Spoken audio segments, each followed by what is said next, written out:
Hello and welcome to the Morning Filter.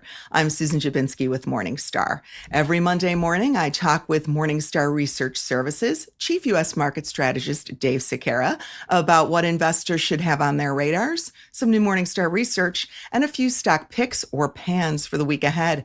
So good morning, Dave. There's a lot for investors to have on their radars this week. We have both the CPI and PPI numbers being released. But before we get to that, let's first talk about the surprisingly strong jobs numbers that came out last Friday, which suggests that the economy remains stronger than expected. Now, did these numbers lead Morningstar to make any changes to its interest rate cut expectations for 2024? Hey, good morning, Susan. It did not. Our Morningstar U.S. economics team is still looking for a 25 basis point cut in the federal funds rate for each of the next two meetings. And in fact, they're still looking for the federal funds rate to get down to that 3 to 3.25% range by the end of next year. However, I would note there is one caveat. That caveat is, if employment remains, this hot, I think there's a pretty good chance that the Fed would not end up cutting the federal funds rate all the way down to our expectations. Now, let's get back to talk about inflation. What could any surprises in those inflation numbers coming out this week mean for the market? Well, considering the Fed did start off with a 50 basis point move, in cutting the federal funds rate for this, this policy of, easing monetary policy at this point, I suspect the inflation numbers should be pretty well under control. In fact, if they were to come out higher than expected, I think that probably would lead to, a pretty sharp market sell-off. It would definitely, in my mind anyways, call into question the Fed's ability to continue lowering interest rates, at this point, especially in light of the surprisingly large, payroll print with a higher than expected wage increase print as well.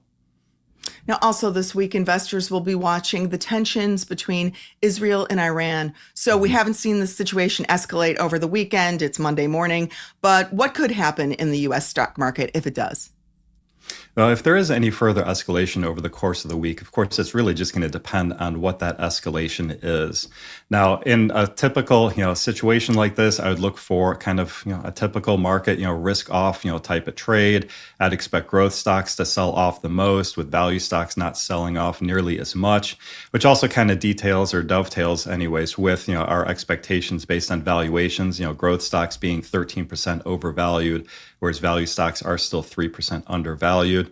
By sectors, the most cyclical sectors would sell off the most. I would expect tech stocks, which we also consider to be overvalued, sell off. And then consumer cyclicals would probably be also off, pretty well. Now, typically in a risk-off trade, you're going to see that rotation into defensive stocks. I'd just be careful if you're an investor today. Some of the defensive sectors in our mind are already overvalued, specifically consumer defensive, and utilities. In a situation like this, I'd expect defense stocks, to do very well. However, I would note, a lot of the defense stocks are either, overvalued or at least fully valued, in our mind at this point. So, for example, I think it was RTX we recommended earlier this year on April 15th. That stock's already up 25% year to date since then. That's now a 3-star rated stock. Stocks like Lockheed are already overvalued, at 2 stars. So if you're looking for that defense trade, I would look at Huntington Ingalls. That is a stock that we rate with 4 stars. But based on the type of products they make, I don't think that this one would really get kind of that sharp gap up like you might expect, otherwise. Now, unlike a typical risk-off trade, in this case, I think oil and oil stocks would go up. Really, with oil at $76, even if it pops, a few more dollars here, I'm not that concerned about how it might impact, the economy overall. Just to put that in perspective, oil was actually trading above $80, I think, as recently as July. Now, I would note that we do think that the energy sector is undervalued and it should already be overweight. Plus, I like energy because it does provide that good natural hedge in your portfolio for both, any further geopolitical, tensions or if inflation were to rebound. And of course, if there is no further escalation, the market will keep a watchful eye. But so long as there's no escalation, I think people are really just going to be focusing back on your typical things, the economy, earnings, and fundamentals. So what about bonds today, Dave? Well, in that typical flight to safety trade, you're going to see a rally in bond prices. You'd see the yields drop. And that would, in my mind, really just pull forward, some future returns that we were expecting. Our U.S. economics team does still think we're in, the beginning of a multi-year downward trend, looking for the 10-year to get down to that 3.5% rate on average in 2025 and down to 3% in this really by December 2026.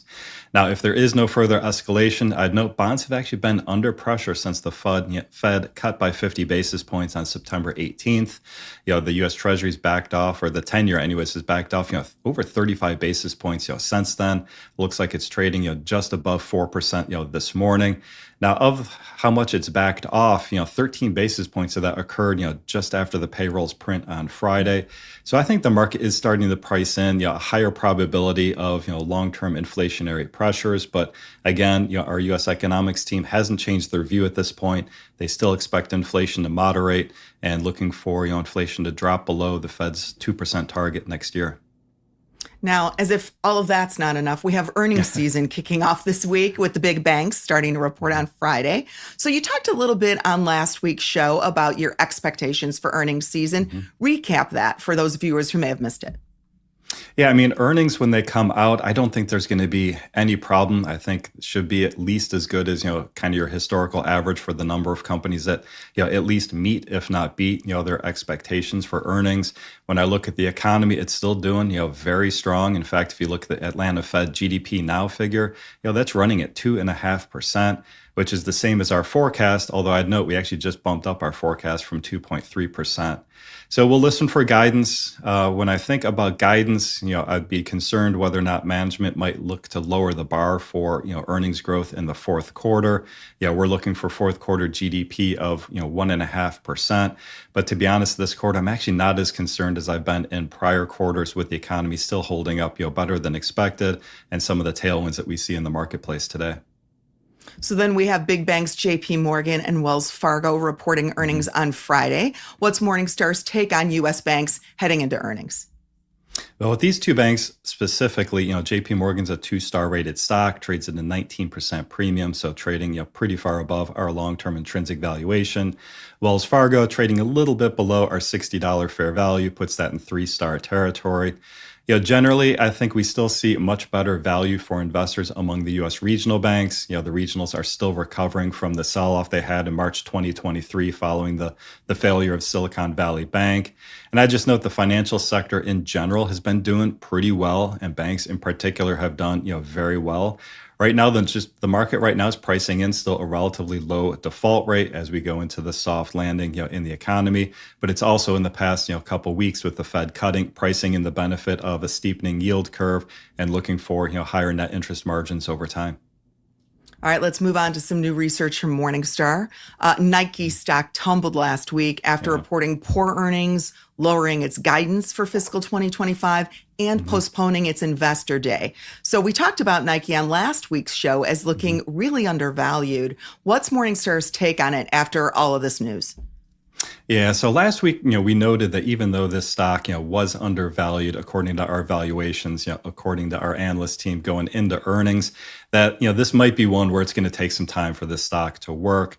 Investors certainly are going to want to see evidence of a turnaround before you really see some meaningful gains. Now, unfortunately, the short-term situation here is even worse than what our analysts expected.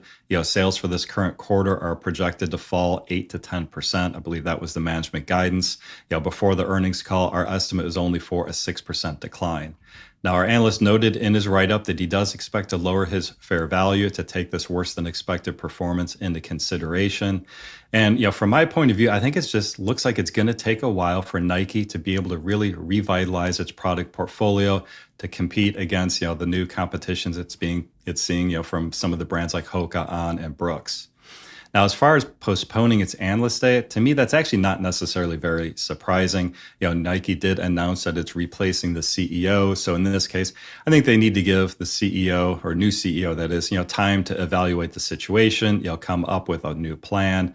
Once he's done so, I'm sure they'll communicate that to the market. But, in the meantime, this stock might languish, for a little while.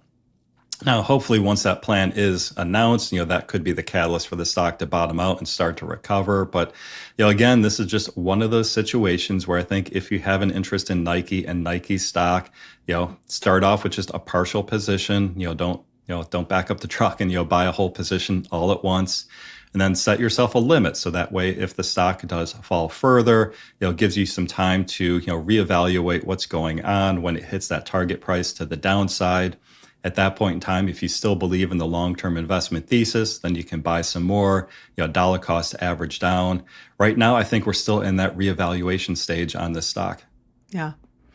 Well, you also published your fourth quarter stock market outlook last week, and readers can access your research via a link beneath this video. And also, viewers who'd like to join Dave's quarterly in-depth presentation about the quarter ahead can register for that webcast, which is taking place this Wednesday, using the link beneath this video. All right, let's talk about some of the highlights from your outlook, Dave. Let's start with the market valuation today. Is the market overvalued or undervalued at the start of the new quarter? So right now, the market was trading at about a 3% premium to a composite of our fair values. That starts to put it in what I consider to be the upper end of the fair value range. Now, 3% may not necessarily sound like much, but when I look at that premium and I go all the way back to 2010, only 15% of the time have we traded at this much of a premium or more. So now what's that mean in real world terms for investors, Dave? If the market looks fully valued, what can investors expect in terms of stock market returns moving ahead? Yeah, so whether it's the market or whether it's an individual stock, when it's trading close to our fair value, that means that investors really should expect over the longer term, an average market return or an average stock return, which would be in line with the blended cost of equity. So in this case, for the overall market, we'd be looking for kind of that 8 to 9%, area. And of course, over the short term, you're always going to get a good amount of volatility both to the upside and the downside. When I look at the market today, even at that 3% premium, which we just don't see very often, when I look at the market dynamics, I still think that the tailwinds out there probably overwhelm the headwinds. So when I'm looking at the number of tailwinds out there, we're still looking for moderating inflation, expecting inflation to drop below the Fed's target. We're looking for 1.7% next year. We still expect that over the next couple of years, long-term interest rates will decline.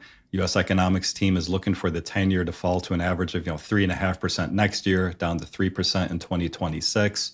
Of course, now we have easing monetary policy, looking for the Fed funds rate to get to that 3 to 3.25% range by the end of next year. And then most recently, the Chinese, announcing their fiscal and monetary stimulus as well. So a lot of tailwinds out there, bolstering the market right now. The only headwind really is that slowing rate of economic growth in the U.S. We're looking for 2.5% GDP in the third quarter, slowing to 1.5% in the fourth quarter, another 1.5% print in the first quarter, and then bottoming out at 1.4%, in the second quarter, and then looking for kind of that slow rebound, thereafter. I'd also note too that this rate of slowing is actually much less than what our economics team originally projected at the beginning of this year. Now, we also saw some significant market rotation during the third quarter. Do you expect that to continue during the fourth quarter? We do. So in our third quarter outlook, we noted that a lot of the artificial intelligence stocks, specifically those in the large cap growth category, were at least fully, if not getting to be overvalued. And from a technical basis, a lot of those stocks were really getting overextended. So in that third quarter outlook, we asked really what was supposed to be a rhetorical question, is the AI trade over? And at that point in time, we highlighted just how undervalued small cap stocks were and value stocks. And in the beginning of July, we actually started to see that rotation out of those large cap growth stocks into small cap and into value stocks. Now, at this point, both of those categories, small caps and value, remain pretty undervalued, and they're undervalued on both what I consider to be an absolute basis as well as a relative value basis. So, for people that have an interest in that rotation, I'd recommend taking a look at, that fourth quarter outlook. Specifically, I have a couple of charts in there that show, where those are trading, compared to the broad market average valuation, going back to the end of 2010. And you can see on a relative value basis, just, how undervalued they are, over the past 14 years. Well, let's get more specific from a style and market cap perspective. How should investors be thinking about their portfolios today based on valuations? So based on our valuations, by capitalization, we would advocate for an overweight position in small cap stocks. Those are trading at about a 15% discount to fair value. I'd look to market weight mid-cap stocks. Those are only trading at a 1% discount, so pretty close to fair value. And of course, in order to pay for that overweight, you'd need to underweight large cap stocks, those trading at a 4% premium. And then by style, we look to overweight the value category. That's a 3% discount.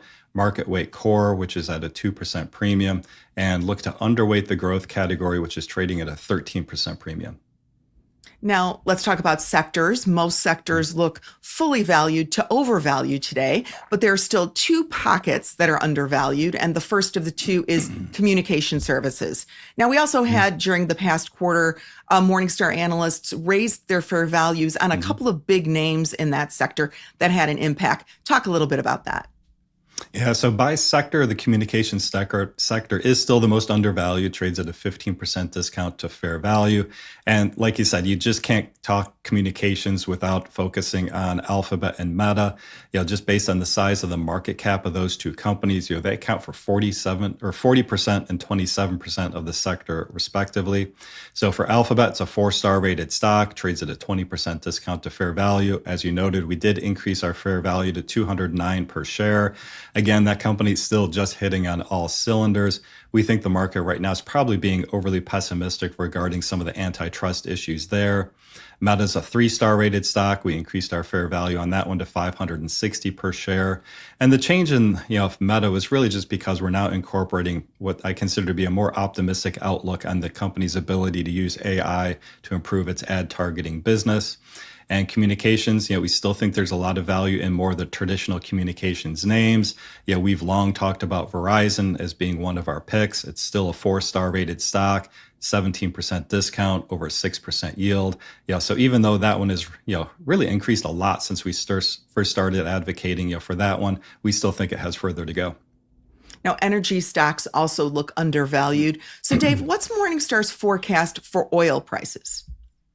So the energy sector is the only other sector that we think is still undervalued, trading a 9% discount to fair value. But as you noted, we actually have a relatively bearish outlook on the price of oil. Looking at kind of our long-term supply-demand curves, we think the mid-cycle price for West Texas Intermediate is only $55 a barrel.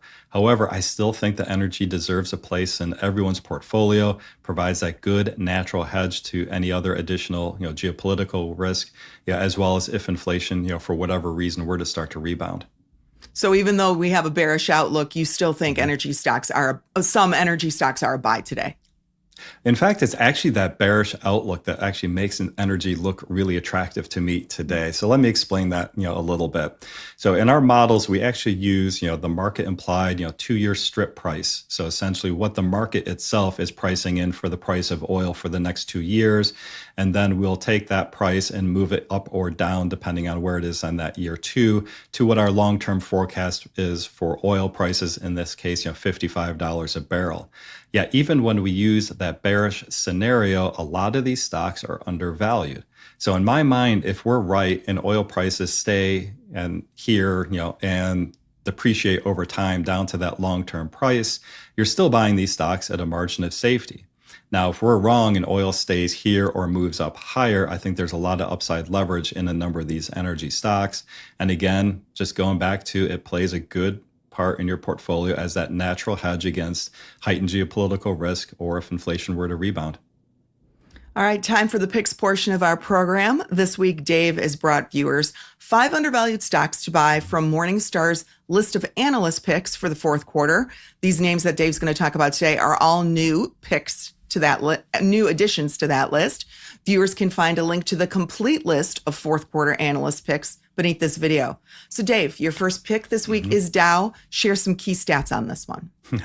Sure. So Dow stock is currently rated 4 stars, trades at a 23% discount to our fair value. And currently the dividend yield is a little bit above 5%. It's a company we rate with a narrow economic moat, and that narrow economic moat is based on its cost advantages, specifically due to its ethylene and propylene manufacturing operations in North America. And we rate the company with a medium uncertainty. Now, Dow's stock has had a tough couple of years. Briefly recap what's been going on and why now is a good time to dip a toe in. Generally, when I look at this stock and I look at the chart, it's gone pretty much sideways for the past 2 years. So a couple of years ago, it definitely suffered from a lot of the supply chain disruptions that we had. But I'd say it's also just suffered from the broader global economic slowdown that we've seen over the past 2 years. So, while the US economy has certainly held up better than expected, when I look at the European and the Chinese economies, those definitely have been, slower, or in the case of, Europe, potentially even, stagnant or recessionary. Now, looking forward, I would just say a synopsis of the investment thesis here is we are looking for a recovery in volumes in the fourth quarter of this year going into 2025. And we're also looking for favorable unit economics to be able to drive a recovery in the operating margins. So I took a look at our model over the course of the weekend, and I think our top line growth assumptions are actually pretty modest. We're only looking for an average 3% growth rate each year over the next 5 years for revenue. But we do forecast its operating margin will expand to where it's averaged over the past 7 years. Now, currently that stock trades at 21 times, this year's projected earnings. But once we correct, for that margin normalization and look at earnings for next year, it's only trading at 14 times, next year's projected earnings. And in the meantime, you're clipping a pretty healthy dividend yield of about 5%. Now, your second stock this week is another name from the basic materials sector. It's FMC. Give us the essentials about this one. Yeah, so a little word of caution here. This is a stock we rate with a high uncertainty rating, but again, it's a 5-star rated stock, 42% discount, 3.6% dividend yield. Now, we rate this company with only a narrow economic moat. So for those of you that don't know FMC, it's what we consider to be a pure play crop chemical producer, but its economic moat is going to be based on the patents it has for crop protection products, which we think provides the company pricing power over the long term. Now, FMC stock is down 49% since the start of 2023. So why does Morningstar like the stock, and when do we expect a recovery? Well, in general, the market is still very cautious as to timing of the recovery for kind of that crop chemical production. Now, specifically for FMC, the market is also very concerned about some patent expiration risk that they have for their diamide products. Those products generate about half of the company's, profits at this point. In our view, we think the market is underestimating the company's research and development product pipeline. In our view, over the next couple of years, as the company rolls out new premium products, that's actually going to help boost, their operating margin and get back towards what we consider to be historical normalized averages. So looking forward, the synopsis here is we are looking for recovery in volumes, in the second half of this year, moving into 2025. Taking a look at the model here, we're looking for, some pretty decent top line growth. I think we assume about a 6.5%, average growth rate over the next 5 years. But it's really that operating margin expansion where we're looking for, the upside in this stock. This one also trades at 21 times, this year's projected earnings. But if we're correct about margin expansion next year, it's only at 14 times 2025 projected earnings. Now, your third pick this week is a REIT that I don't think we've talked about before on the Morning Filter. It's Sun Communities. So what's our thesis on this one? Not only have we not talked about it, it's actually one I hadn't really known, it's myself. So I did have to spend some time this weekend to do my own research on Morningstar.com, reading through our notes and looking at our financial model. So, the company is what we consider to be a residential REIT. The company focuses on owning manufacturing housing communities for like residential vehicles or RVs, as well as marinas. So the investment thesis here is that we expect to see above average same-store net operating growth or net operating income growth over the next couple of years. And I think it's just going to be a matter of, the market will take some time to recognize, this strong growth here. And I think going into an environment where, interest rates should start coming down over the long term, the combination of those two things, could provide the catalyst for this stock. Now run through the key stats on Sun Communities, Dave. Yeah. So it's a 4-star rated stock at a 25% discount, although it's only a 2.9%. So I think this is one where you're really looking to buy it for that 25% margin of safety.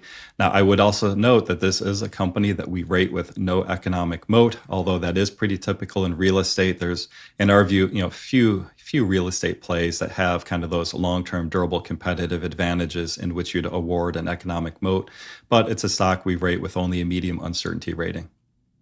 Now, CNH Industrial is your next pick. Give us the top line metrics on this one. 4-star rated stock, 25% discount from fair value, pretty healthy dividend yield at 4.3%. Company we rate with a narrow economic moat, and that's based on a combination of its intangible assets as well as switching costs. Although a company we do rate with a high uncertainty because it is going to be, definitely on the cyclical side. So talk a little bit about the headwinds that CNH is facing today. So CNH makes heavy machinery, and that ranges anywhere from kind of the really large agricultural equipment to construction equipment. Now, when I take a look at what's happened over the past couple of years, I would note their sales just soared in 2021. I think they're up about 30%. And this is based on a couple of things that were happening. So at that point in time, agricultural commodity prices, corn, soybean, wheat, they all soared towards their highest levels over the past decade. So that gave a very good boost for their agricultural equipment. And construction sales actually were doing very well as the government was funding a lot of infrastructure projects that were going to come to fruition over the next couple of years. So to some degree, I think when I look at what's going on with the company today, it's under pressure because those sales in 2021, pulled forward a lot of future demand. And of course, these are the type of products that have, very long lives. Now, of course, this was, or what's going on now is, we're seeing commodity prices at some of the lowest levels, since before the pandemic. When I look at, the same things, corn, soybeans, and so forth. So we do think that sales, will still be pretty sluggish or even slightly down here in the near term. However, they should bottom out in 2025 and begin to recover thereafter. And as those, sales start to recover, we're also looking for the operating margin, which is low right now, to start to normalize and move back up towards its long-term historical averages. So what in a nutshell is sort of Morningstar's long-term thesis on CNH? Well, long-term, we're just constructive in our outlook for that agricultural business. We think that ag business has a pretty favorable replacement cycle. And we're also looking for, some incremental opportunities in precision agriculture that this company does, very well in. Now, I'd say when I look at the model here, it's one where we're actually not expecting, very much earnings growth, over the next couple of years. But, even still, it's definitely a value stock, trades at only 8 times earnings today. Now, your last pick this week is Estee Lauder. Now, this stock has really gotten hammered. It's down 74% since the start of 2022. What the heck, Dave?